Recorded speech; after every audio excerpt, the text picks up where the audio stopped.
Melihat kenyataan di sekitar kita, dengan luasnya dunia dan banyaknya manusia, maka budaya terlahir dan melahirkan perbedaan. Dalam benak Anda, apa yang terlintas ketika mendengarkan kata budaya? Sunda, Jawa, atau Batak, atau yang lain? Budaya adalah sebuah hal yang melekat pada setiap orang. Budaya adalah jati diri, sebuah identitas pembeda, sebuah gaya hidup bagi sekelompok orang. Selamat siang rekan-rekan semua, semangat pagi! Saya harap kalian semua sedang berada dalam kesehatan yang luar biasa, sehat walafiat seperti saya. Walau agak pilek sedikit tapi gak apa-apa. Baik, hari ini kita akan menjelaskan tentang komunikasi antar budaya. Komunikasi antar budaya adalah komunikasi yang terjadi ketika dua kebudayaan atau lebih saling berkomunikasi dan berinteraksi. Kalau tidak dua kebudayaan atau lebih, namanya bukan komunikasi antar budaya. Jadi ada 4 perbedaan budaya yang cukup awam di masyarakat. Yang pertama itu power distance. Nah, power distance itu dibagi jadi 2 lagi nih. Yang pertama adalah high power distance. High power distance itu dimana, contoh gampangnya gini deh. Kalau misalkan ada 10 orang. Oke, 10 orang. Nah, 3 orangnya ini adalah pemimpin mutlak yang harus dipatuhi apapun kata dia. Terus 7 orang sisanya ini ibaratkan kayak budak, tapi bukan budak juga gitu kan. Pokoknya mereka itu benar-benar harus patuh sama apapun yang diomongin sama pemimpinnya. Nah, jadi high power distance itu dimana kekuasaan hanya milik sedikit orang. Sedangkan orang yang banyaknya itu mereka benar-benar harus fokus sama pemimpinnya. Nah, kemudian contohnya nih ya adalah fasis. Kalau kalian misalkan pernah dengar kata fasis itu apapun yang dikatakan pemimpin adalah mutlak. Rakyatnya harus ngikutin.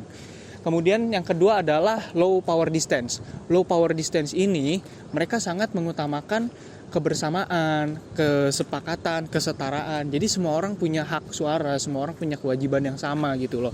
Mereka merasa kalau misalkan kepemimpinan itu sebenarnya nggak perlu-perlu amat sih. Soalnya kan kita punya kesetaraan, tinggal mufakat, voting kayak gitu kan. Terus yaudah ada yang ngambil keputusan, nggak perlu-perlu amat ada kepemimpinan. Oke, kemudian perbedaan yang kedua adalah maskulin dan feminin. Nah, kalau maskulin dan feminin pasti orang-orang kita semua udah sering udah awam banget lah ya. Itu kan perbedaan gender. Nah, sering juga tuh disuruh-suruhkan kayak kesetaraan gender ini itu dan sebagainya. Nah, kalau dalam maskulin itu seperti yang kita lihat ya, identik dengan simbol kekuatan gitu kan. Kemewahan, elegan, terus digambarkan dominan, kuat dan sebagainya.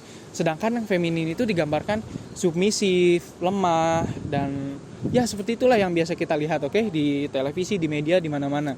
Tapi sebenarnya maskulin dan feminin itu hanya stigma kan, hanya stereotip yang dibuat oleh media.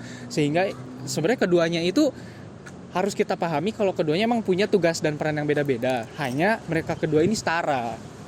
Oke, kemudian yang ketiga adalah individualis dan kolektivis. Individualis sendiri artinya adalah ketika dalam suatu kebudayaan ada seseorang yang mengadut budaya ini dan dia itu benar-benar individualis gitu loh. Ini mah saya gitu. Dalam kamus mereka itu cuma ada me, myself, and I. Nah, jadi egoisme, hujan guys, lari guys. Deh, sambil hujan-hujanan ya, nggak apa-apa. Nah, individualis itu seperti itu. Jadi mereka cuma ada me, myself, and I. Mereka benar-benar egois gitu kan. Nah, contohnya adalah liberalisme dan kapitalisme. Sedangkan buat yang kolektivis itu dimana semua hak adalah semua orang gitu. Jadi kayak kebersamaan gitu loh. Kepentinganku tapi kepentingan orang-orang juga kepentinganku. Jadi saling memikirkan satu sama lain, tidak ada egoisme. Contohnya kalau misalkan yang dulu saya diajarkan di sekolah itu kayak sosialis dan juga komunis kayak gitu. Kemudian yang terakhir adalah konteks komunikasi budaya tinggi dan rendah. Kalau misalkan yang tinggi itu dia konteksnya lebih mementingkan cara kita berkomunikasi. Contohnya kayak kita dengan teman sebaya, kita dengan orang-orang yang dekat gitu loh. Kayak banyak basa-basi, terus jatuhnya jadi kayak informal. Yang penting kita dekat dan cara komunikasinya enak. Nah, sedangkan untuk teknik komunikasi budaya yang rendah itu mereka lebih mementingkan isi pesan dibanding cara menyampaikan pesannya, sehingga rata-rata itu bersifat formal, kaku dan bersifat emang resmi gitu. Jarang diantara teman-teman kan gak enak ya kayak halo bro, itu kan tinggi ya basa-basi. Halo bro, gimana kabarnya? Nggak selamat siang saudara, apakah hari ini baik kabarnya, kan gak enak ya. Nah, itu buat yang tinggi sama rendah. Komunikasi antar budaya sebetulnya menjadi sedikit lebih sensitif pada saat ini.